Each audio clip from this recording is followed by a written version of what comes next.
Yes, again, alright mga minamahal, Alicia ninyo, nagbabalik muli para sa ating panibagong video. So, hindi na talaga bago. 'Di ba? Kung meron nga pong mga batikang mga analyst, broadcaster, ang magsalita tungkol nga po dito kay Vice President Sara Duterte. Hindi na nga actually nakakagulat 'Di ba? Na merong lumalabas na issue na baka mas magulat pa yung taong bayan sa mga ilalabas na ebidensya kay Sara. Actually, yung iba siguro, I think, magugulat. Pero tayo na medyo may alam na, ay, by the way, mga minamahal, meron tayong revelation sa susunod na araw tungkol nga po sa mga katransaksyon ni Vice President Sara Duterte. Pero ngayon, hindi muna natin siya i-reveal. Kasi gusto natin pulido ayaw naman natin ma-brand na fake news. So, gusto natin pulido. Kung yung GCash number ay verified, yung bank accounts mismo, meron na tayo niyan. So, by the way, mga minamahal, nagsalita itong si Arnold Clavio. Yan kita ninyo, mga minamahal. Ano yung sabi niya dito?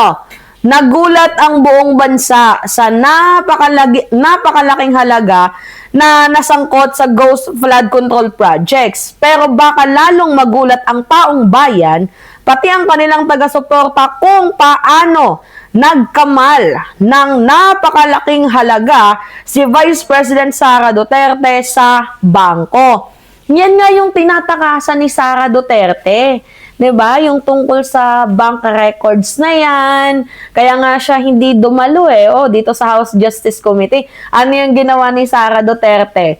Yung kanyang abogado gumawa ng paraan, para ma-dismiss itong impeachment. Well, let's see na lang sa darating na April 14 kung ipapadismiss ang impeachment or tuloy sa House Justice Committee. Kasi alam ninyo, wala naman talagang pagbabasihan yung House Justice Committee kundi yung mga complainants hindi nag-submit si Sara ng defense niya kung paano niya ipagtatanggol ang kanyang sarili. Ang kanyang ginawa, tumakbo again and again and again sa Supreme Court. Diba? So, nag-file pa nga sila ng petition for certiorari na meron nga pong prayer na temporary restraining order. Ano nga bang ibig sabihin ng TRO na yan? Yung agarang ipahinto ang investigasyon sa impeachment ni Vice President Sara Duterte. So, sa madaling sabi, idadaanan na naman nila sa technicalities. Kung noon nga, 'di ba, yung complainants yung kanilang tinitirada, ngayon, yung mismong House Justice Committee kasi hindi na naman daw po nasunod ang rule of law and due process. Baka may tinatakasan lang talaga itong si Sara Duterte. Kasi can you imagine, mga minamahal, kung wala kang tinatakasan, kung wala kang tinatago, hindi mo kailangan unang-una ng 16 na abogado. 'Di ba? Hindi mo kailangan yun. Siguro 1, 2, 3 or yung pinakamarami 5 tapos ikaw pwede na yun. Kaso yung abogado mo, humigit kumulang 16 plus ikaw, 17. Tapos ang naisip ninyong paraan na ipa-dismiss, parang kaduda-duda. So, meron ka bang hindi kayang sagutin? Kasi, 'di ba, ikaw yung unang nagsasabi ng bloodbath, bloodbath. May bloodbath bang tumatakas sa pananagutan? Yan ba yung ibig sabihin mo ng bloodbath? 'Di ba? At saka 'di ba sabi mo ayaw mo sa magnanakaw, ayaw mo sa kurap, pero bakit parang ayaw mo na ipakita? 'Di ba? Itong mga bank accounts, bank records, SALN ninyo kung wala kang tinatago. Kailan nga ba huling naglabas ng SALN? Yang si Duterte at ikaw mismo.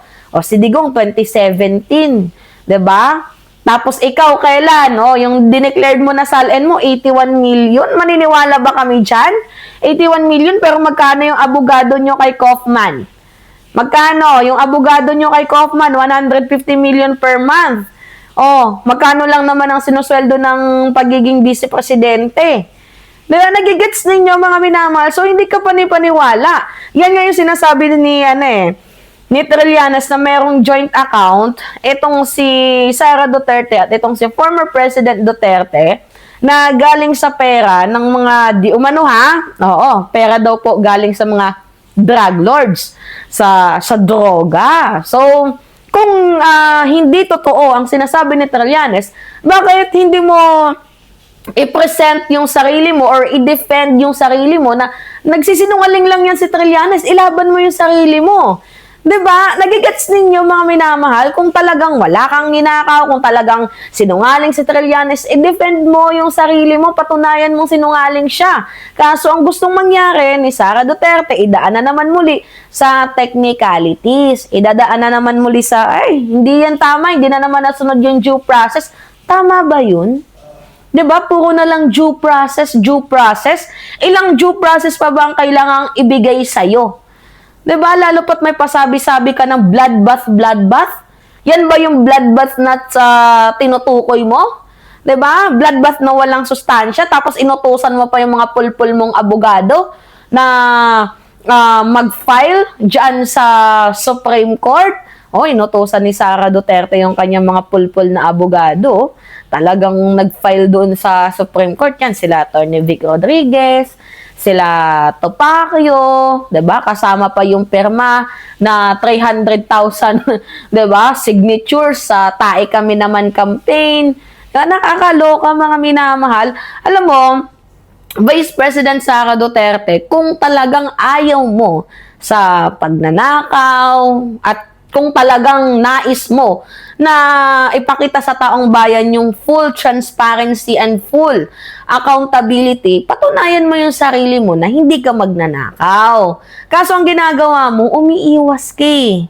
Iskandalo to. Kaya nga ano yung sabi nitong batikang broadcaster na to, mas lalong magugulat ang mga taga-suporta.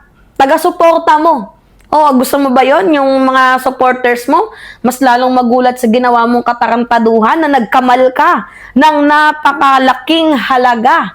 Oo, sa bangko.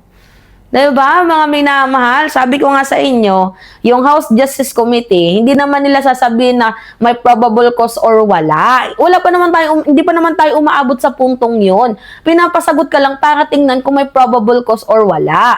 Pero paano nila masasagot yon kung wala ka ngang defense, I mean. Diba? O anong pagbabasihan nila? Kasi yung House Justice Committee, parang fiscal yan. Oo, parang fiscal. Ganito yan.